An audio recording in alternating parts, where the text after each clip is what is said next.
Atos 16. Está projetado, irmãos, você vai poder acompanhar do que está projetado. Atos 16. Vamos ler a uma voz? Todos. Chegou também a Derbe. Desculpe. É Atos 16, de 6 a 15. Atos 16, de 6 a 15. Desculpe. Vamos de novo? Está projetado. E percorrendo a região frígio-gálata, tendo sido impedido pelo Espírito Santo de pregar a palavra na Ásia, defrontando Mísia, tentavam ir para a Bitínia. Mas o Espírito de Jesus não o permitiu. E tendo contornado a Mísia, desceram a Troade. À noite, sobreveio a Paulo a uma visão, na qual um varão macedônio estava de pé, e lhe rogava, dizendo: passa a Macedônia e ajuda-nos. Assim que teve a visão, imediatamente procuramos partir daquele destino, concluindo que Deus nos havia chamado para lhes anunciar o Evangelho. Tendo, pois, navegado de Troade, seguimos na ditadura de Samotrácia, no dia seguinte a Neápolis, e dali a Filipos, cidade da Macedônia, primeira do distrito da Colônia. Nessa cidade permanecemos alguns dias. No sábado saímos da cidade para junto do rio, onde pareceu haver um lugar de oração, assentando-nos, e falávamos para que ali tinham concorrido. Certa mulher chamada Lígia, da cidade de Tiratira, vendedora de púrpura, temente a Deus, nos escutava, e o Senhor lhe abriu o coração para atender às coisas que Paulo dizia. Depois de ser batizada, ela e toda a casa nos rogou, dizendo: se julgai que sou fiel ao Senhor, entrai na minha casa e aí ficai. E nos constrangeu a isso. Irmãos, o título do nosso sermão é Mudança de Rotas. Mudança de rotas. O Espírito muda os nossos planos. Isso parece óbvio, mas eu queria que você se apropriasse da palavra, se apropriasse da leitura e conseguisse levar recados para o seu coração e para a sua vida. O Espírito muda nossos planos. Projeta, por favor, o 6, o 7 e o 8. O Espírito muda nossos planos. E percorreu a região da Frígio-Gálata, e tendo sido impedido pelo Espírito Santo de pregar a palavra na Ásia, defrontando Mísia, tentaram ir para a Bitínia, mas o Espírito de Jesus não permitiu. E tendo contornado a Mísia, desceram a Troade. Irmãos, olha só, o Espírito muda nossos planos. Às vezes a gente estranha, por mais que as coisas a gente não entenda porque as coisas estão acontecendo, mas eu queria dizer para você, o Espírito muda nossos planos. Dizer para você que às vezes as coisas não estão dando certo, mas não é porque as coisas não estão dando certo. Na verdade, o Espírito muda nossos planos. Paulo tem as estratégias certas. Ele chega numa cidade, ele vai à sinagoga, ele chega na sinagoga, ele prepara aquele grupo de homens. Quando ele é percebido, normalmente ele é expulso de lá, mas ele deixa um trabalho estruturado ou carrega pessoas com ele e vai para outro lugar, normalmente um lugar grande, onde ele tem a possibilidade de encontrar homens que trabalhem, e ele vai atrás desses trabalhos, e ele sempre vai na direção de grandes cidades.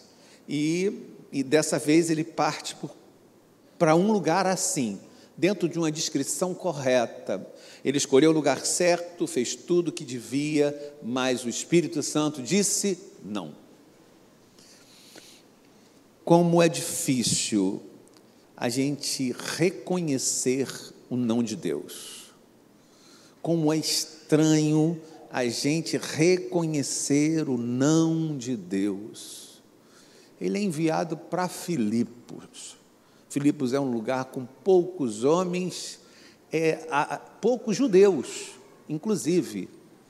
Eles eram absolutamente, a gente pode dizer assim, é como se eles fossem absolutamente gentios.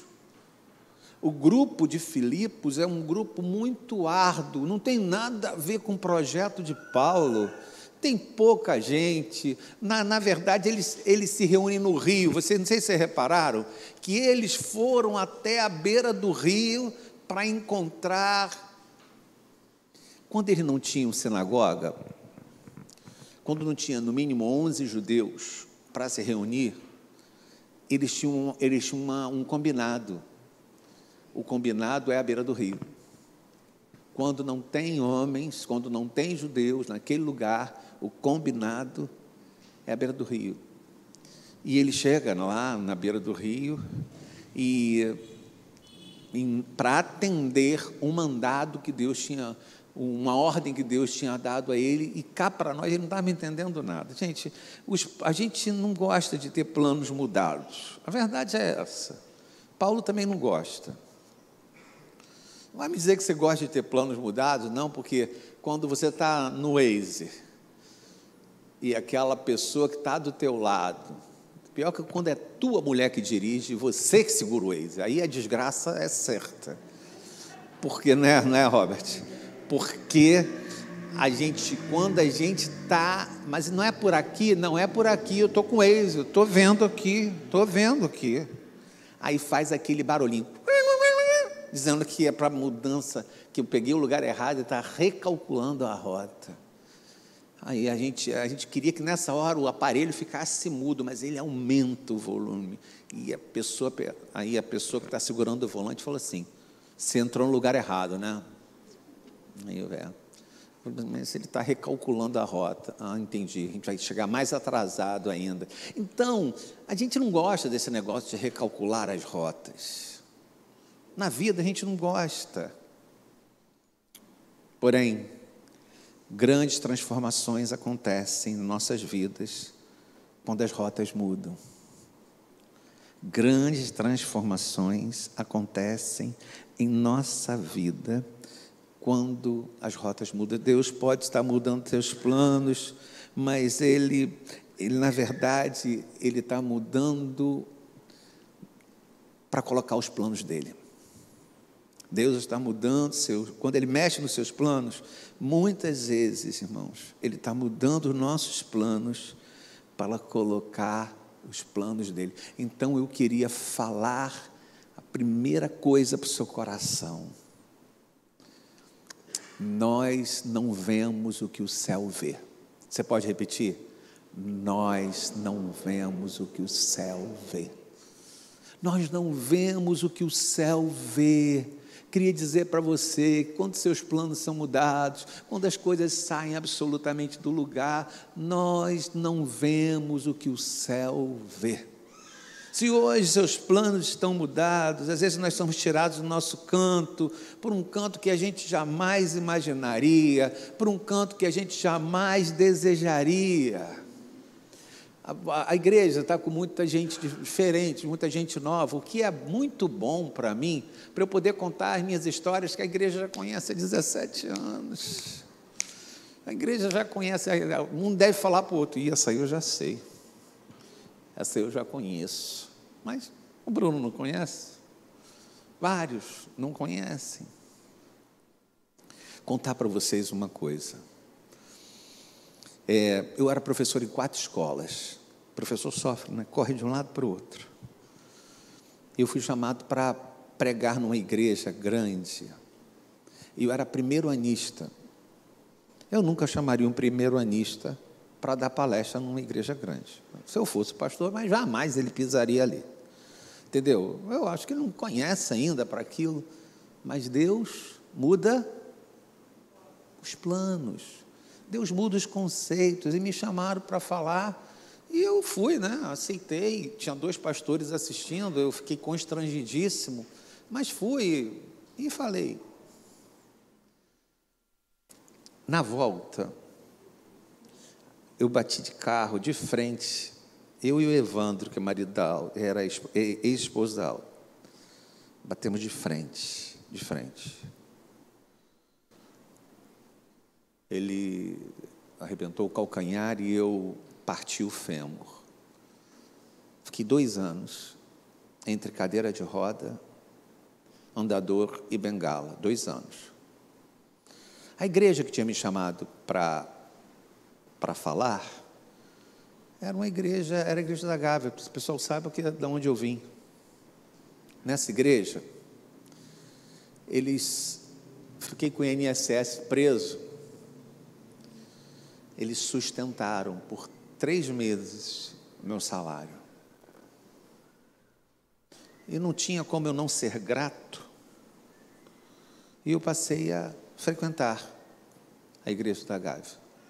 Por 3 meses eles pagaram, até que o INSS entrasse pagando, eles pagaram tudo.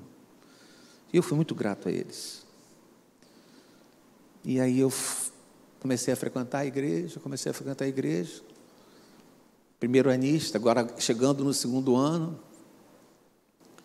o pastor me convidou para largar 2 escolas e trabalhar na igreja. Mas eu ainda estava no 2º ano. E eu trabalhei na igreja esses anos todos. Aí eu fui chamado para ser pastor auxiliar. E eu fiquei na igreja por 5 anos. Deus muda nossos planos. Deus muda nossos planos. E eu contei a história aqui, como eu disse que a igreja já conhece as histórias, que um aluno tinha batido o carro na linha amarela. E a irmã dele tinha morrido ao volante. E ele estava entre a vida e a morte. E eu tinha pedido a Deus, cuidado com as suas orações, hein? Eu tinha pedido a Deus, Deus me dá a oportunidade de falar ao coração da mãe desse menino, porque tudo concorreria que ele ia morrer também. E eu bati de carro. Eu fiquei no mesmo corredor que o menino. Deus ouviu a oração e mudou meus planos. Fiquei no mesmo corredor que ele. E um dia eu estava lá e entrou uma mulher e começou a conversar comigo. Eu sabia que ela era do ângulo, mas sem óculos eu não sou ninguém. Eu com óculos sou muito pouco. Sem óculos eu não sou ninguém. E o óculos tinha quebrado no acidente. E eu fiquei olhando para ela, e ela me dando força, e ela me dando força, e ela me dando força. Era a mãe do garoto. Quando eu entendi que era a mãe do garoto, mas eu chorava, acho que ela ficou assim, embaraçada, meu Deus, que homem doido. Não, fique bem, não, está tudo bem, eu chorava olhando para ela. E eu que queria consolá-la, quem me consolou foi ela. Sabe por quê? Porque Deus muda planos. Eu não imaginava que aquele acidente ia me levar a ser pastor daquela igreja, que eu achava uma maluquice ter me convidado para falar. Paulo vive uma experiência, Deus mudando os planos dele. O reverendo Reginaldo é um estudioso de história da igreja. Ele conhece bem, melhor do que eu, a história dos morávios. Quando começou a perseguição, um conde falou o seguinte: olha só, se você está vivendo perseguição, venha para minhas terras, porque eu vou receber vocês nas minhas terras. Então muita gente se mudou para a região da Morávia, por conta das terras que o conde tinha oferecido. Quando chegou, o povo era cada um de uma região diferente, de uma cultura diferente, todo mundo diferente, com a sua maneira de adorar diferente, todo mundo tinha e eles tiveram que conviver ali naquela relação difícil, de todo mundo vivendo junto, sem opção. Estamos no mesmo espaço, mas não escolhemos isso. Eis que ali surgem os morávios, um dos maiores grupos evangelísticos que o mundo já viu.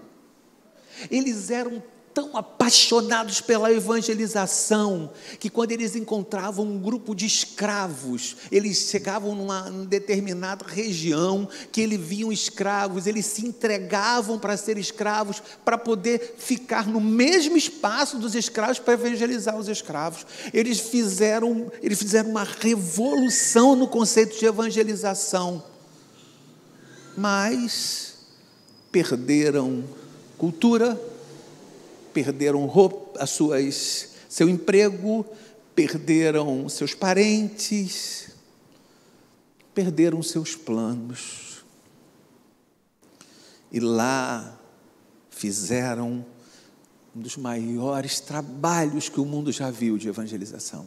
Sabe por quê? Porque eles não eram apegados à terra. Como eles não eram apegados à terra, ficava mais fácil aquela coisa de se desprender e evangelizar. A gente não entende, Deus muda os nossos planos para planos melhores. Às vezes a gente não tem entendimento disso, porque nós não interpretamos a mão de Deus, nós não entendemos e a gente fica arrasado quando Deus muda nossos planos. A gente fica arrasado e a gente devia ficar agradecido. Nosso sentimento deveria ser esse sentimento de quem fica arrasado. O sentimento que a gente devia ter é o sentimento de quem fica agradecido, porque Deus muda nossos planos. Quinta-feira é um dia de você vir aqui para agradecer. Quinta-feira é culto de ação de graças e você vem aqui para agradecer, porque Deus mudou os meus planos. Coisas aconteceram nesses últimos anos e Deus mudou os meus planos. Então, quinta-feira é um dia que você não pode faltar. A gente tem motivos para agradecer a Deus. E repare que o segundo bloco, o segundo trecho é o de 9 a 12. Projeta para mim, por favor. De 9 a 12.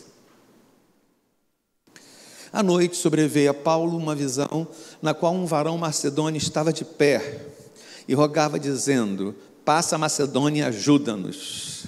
E assim teve a visão, imediatamente procuramos partir daquele destino, concluindo que Deus nos havia chamado para lhes anunciar o Evangelho.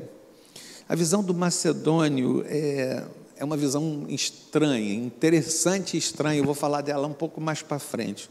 Mas eu preciso dizer que às vezes nessa vida nós temos 2 planos, às vezes 3 planos. Tendo esses 2 planos, às vezes a gente sofre para ter que decidir entre um plano e outro. A gente tem que decidir entre um plano e outro, e às vezes para a gente é difícil. Aí Deus é tão legal com a gente, que Ele vai e destrói um plano. Mas quando a gente olha e percebe que Deus derruba os planos, a gente se ressente. Mas Ele está dando para a gente a opção da gente não ter que decidir.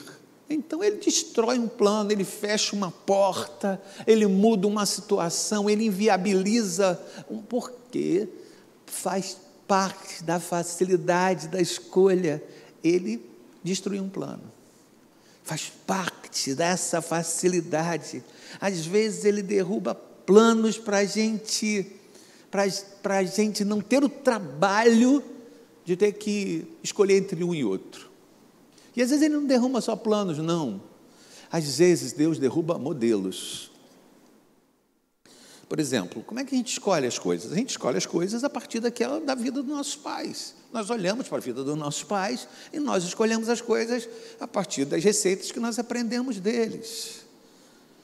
Mas às vezes Deus arrebenta os modelos dos nossos pais. E quando Ele arrebenta os modelos dos nossos pais, a gente nem sempre acha bom aquilo, mas é para a gente não reprisar. Então, existem situações na nossa vida onde pessoas e modelos que nós admirávamos são arrebentados diante dos nossos olhos, despedaçam diante dos nossos olhos, para a gente poder não se agarrar a eles, para a gente não ser e para a gente não fazer. Então Deus derruba planos e Deus derruba modelos, e muitas vezes modelos familiares. Quando um plano seu for derrubado, entenda que Deus está derrubando para você conseguir enxergar o que está por detrás dele. Quando um plano seu é derrubado, entenda que às vezes Deus está derrubando, porque se Ele não derrubar, você não consegue enxergar o que está por trás dele. Por isso que Ele derruba planos. Não se aflija quando isso acontecer. Mas também não se aflija com a falta de resposta. Porque quando Deus quer falar, a gente pensa assim, Deus está falando e não estou entendendo nada. Deus está falando e eu não estou ouvindo. Deus está falando e não está claro para mim. Quero te deixar tranquilo, que quando Deus quer falar, Ele simplesmente, se for preciso, Ele bota um homem em pé na tua frente, Macedônia, e diz: passa, Macedônia, passa. Quando Ele quer falar, não tem problema. Ele não tem problema com criatividade. Então não fica aflito que, será que Deus está falando e eu não estou entendendo? Será que... Não, pode acreditar. Se tu não está entendendo é porque o problema está instalado em você. Mas não creia que não está instalado em Deus, porque quando Deus quer falar, até Macedônia Ele bota em pé na tua frente, no meio da noite. Tudo, irmãos, tudo tinha um objetivo. Paulo começa a entender, sabe? Deus dá a chance de ver o que ele jamais veria. Então dobre os seus joelhos, para que Deus abra os olhos do seu coração, para que eu consiga ver aquilo que apenas o céu vê. Dobre os seus joelhos. Ele era pastor recém-formado e com muitas ideias do pastorado, de evangelismo, de não sei o quê. Ele sai para evangelizar e chega na casa de uma mulher e bate a porta e fala assim, a mulher vem à frente e tem uma coisa para lhe dizer: se a senhora não acreditar que Deus te salva, não acreditar em Jesus Cristo como seu Salvador, a senhora vai para o inferno. Ele falou alguma mentira? Ele estava falando algum absurdo? A mulher para e responde para ele assim: inferno? Inferno desse teu livro preto aí? Inferno é quando as minhas filhas se agarram na minha perna, porque não tenho o que comer de noite, e ficam sacudindo as minhas pernas pedindo comida. Inferno é quando elas são acordadas com tiroteio no meio da madrugada. Inferno é quando a casa está tão fria que eu tenho que agarrá-las, mas não consigo dormir com batida dos dentes delas de frio. Inferno, o meu inferno é pior do que o inferno do teu livro preto. Vai para a tua casa, porque eu não vou para inferno nenhum, eu já cheguei nele. O cara saiu arrasado, foi para casa e se ajoelhou e falou com Deus: Deus, eu não sei falar com esse povo, Deus, eu não sei pregar para esse povo, eu não tenho jeito, eu falo errado, eu não sei nada. Ele chorava e dizia: Deus, eu não sei nada. Aí Deus fala o coração dele: porque você não sabe nada, é que você foi escolhido. Porque você não sabe nada, é que eu vou ensinar aquilo que você precisa.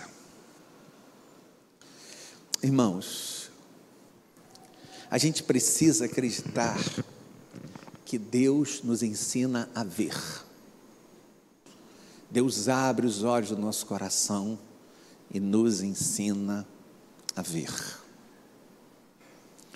Hoje eu fiz uma estratégia de sermão, onde eu estou tentando trazer algumas histórias, para você conseguir olhar uma a uma, e tentar se ver em pelo menos uma delas.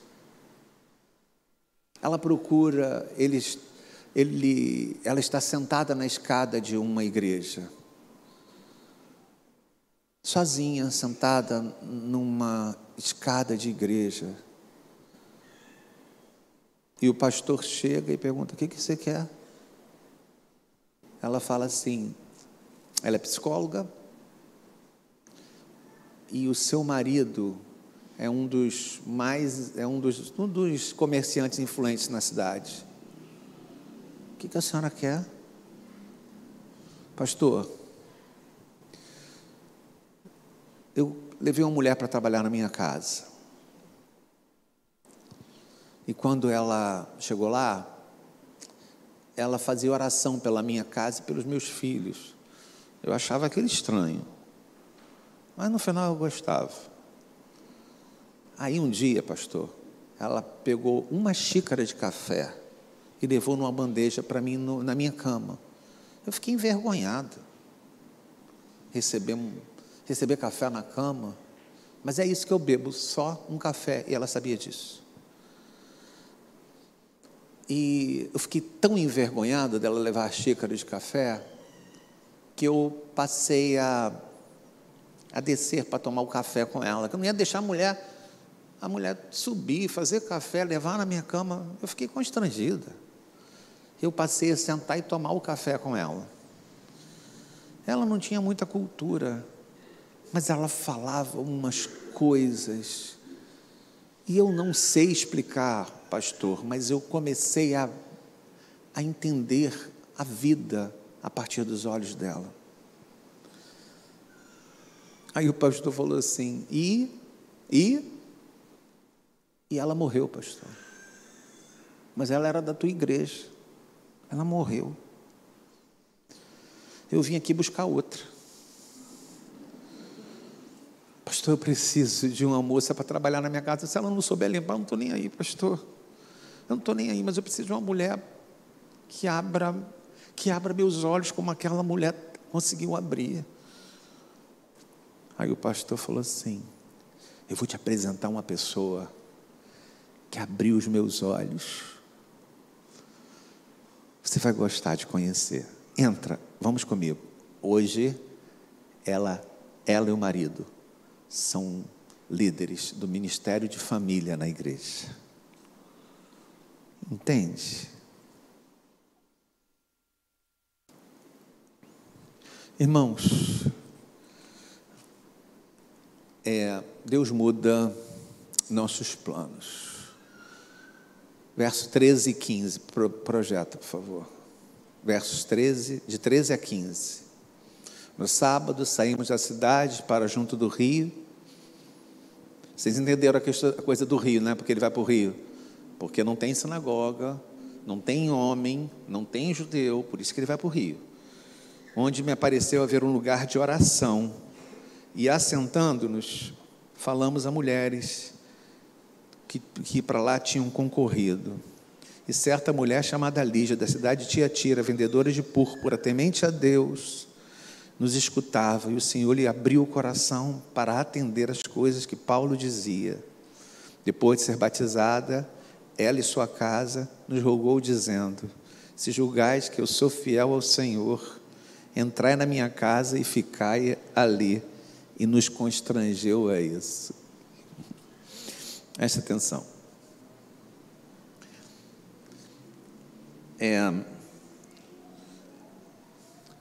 Eu vou ter cuidado para não falar uma coisa que você acha heresia. Vamos lá. Paulo estava, não deixou de ser Paulo quando o Senhor o converteu.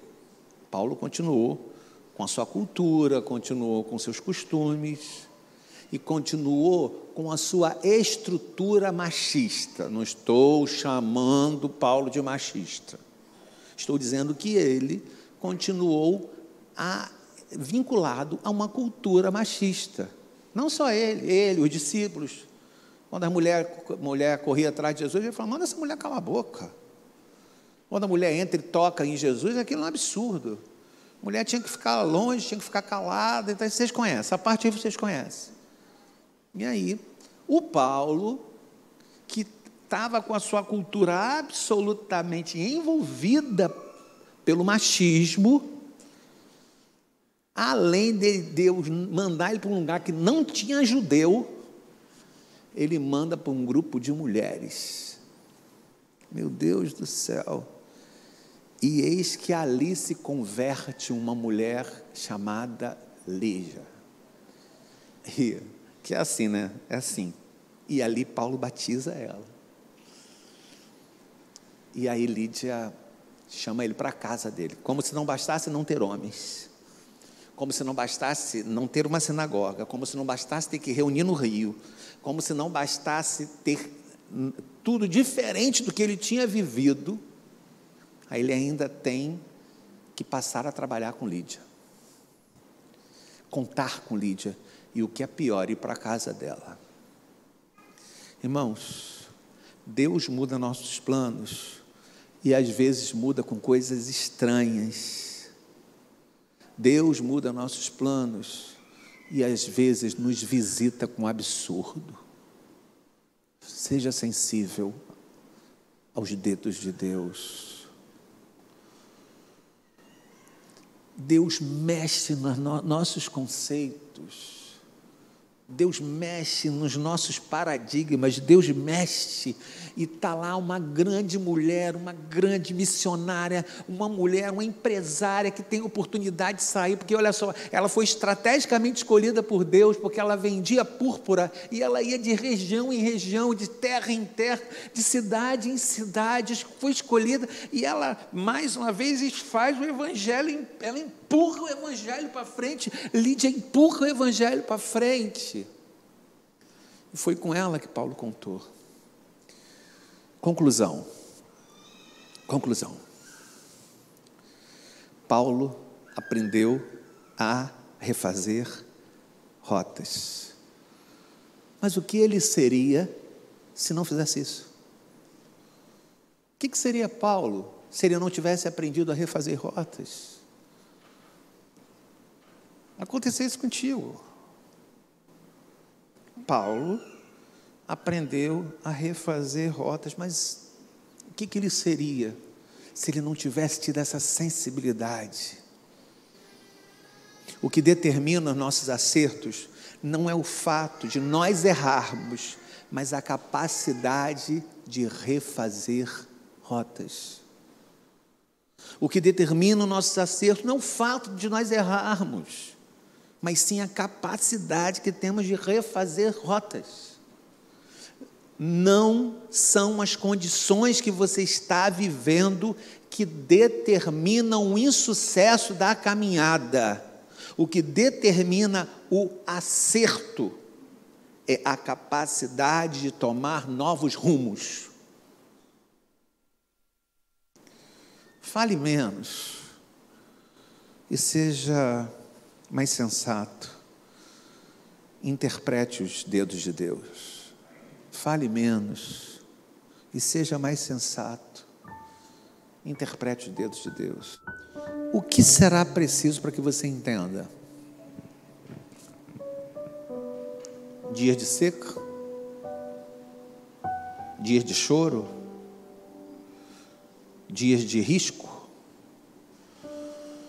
apenas ter coragem de dar a meia volta. O que será necessário para que você entenda? Dias de seca, dias de choro, dias de risco.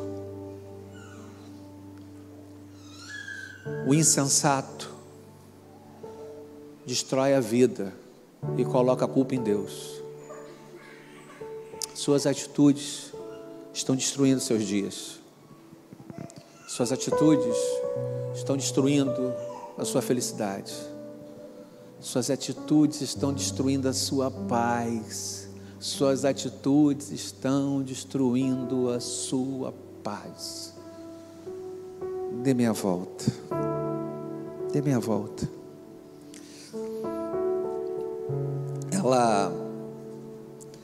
Ela recuperou-se de um machucado importante. Ela pegou um caminho e ela se machucou muito. Quando as feridas demoraram a cicatrizar, depois que elas estavam cicatrizadas, estavam ali, mas já não doíam mais. Quando tudo estava bom, quando tudo estava melhor, ela se levantou e continuou no mesmo caminho. E se feriu de novo. Ela se levantou, depois que tudo estava bom, depois que as dores tinham passado, depois que as feridas tinham fechado, ela se levantou e continuou no mesmo caminho. Mude suas rotas. Refaça suas rotas. Refaça suas rotas. Vamos rever o verso 6, por favor. Projeto verso 6, por favor. E percorrendo a região da Frígia e Gálata, tendo sido impedidos pelo Espírito Santo a pregar a palavra na Ásia, defrontando com a Mísia, tentavam ir para a Bitínia, mas o Espírito de Jesus não permitiu. Presta atenção. Paulo vive uma experiência sobrenatural, o Espírito não permitindo ele ir mais. E aparece um homem na frente dele dizendo: passa a Macedônia. A gente tem que abrir os olhos do coração para enxergar coisas espirituais, porque hoje a gente só olha para coisas materiais. Hoje você só olha para coisas materiais. Hoje só te incomodam coisas materiais. A gente precisa abrir os olhos do coração para a gente se entregar ao sobrenatural, porque a nossa religião, a nossa fé é absolutamente sobrenatural. Então abra os olhos do seu coração para você conseguir olhar e enxergar Deus agindo, enxergar os dedos de Deus e mudar suas rotas. Abra os olhos do seu coração para o sobrenatural. O menino queria muito ver o mar. O sonho dele era ver o mar. Ele pedia: pai, me leva para ver o mar. Pai, me leva para ver o mar. Pai, me leva para ver o mar. Pai, me leva para ver o mar. Um dia, o pai parou o caminhão e falou assim: sobe. Aí ele falou assim: eu vou trabalhar contigo? Não. Hoje nós vamos ver o mar. E eles que não moravam no litoral, viajaram um bom pedaço longo, para ver o mar. E eles subiram uma espécie de um mirante, e parou o caminhão lá. E o menino deu um passo, e olhou e falou assim: pai, eu estou vendo o mar, me ajuda. Pai, eu estou vendo o mar, me ajuda a ver o mar. É isso que Deus faz. Deus ajuda a gente a ver o mar. Porque a gente não consegue, quando a gente está diante de alguma coisa tão magnífica, a gente não consegue ver sozinho. Nessa vida, a gente não consegue ver sozinho. Então, Deus, me ajuda a ver o mar. Vê comigo. Abre os olhos do meu coração, para que eu veja o mar. Qual é a oração que eu faço por você nessa noite? Mude suas rotas. Mude suas rotas. E acredite, Deus vai conseguir, Deus vai fazer com que você veja apenas aquilo que o céu vê. Eu vou repetir. Peça para que Deus mude suas rotas, porque você vai conseguir, Deus vai te ajudar a enxergar coisas que apenas o céu vê.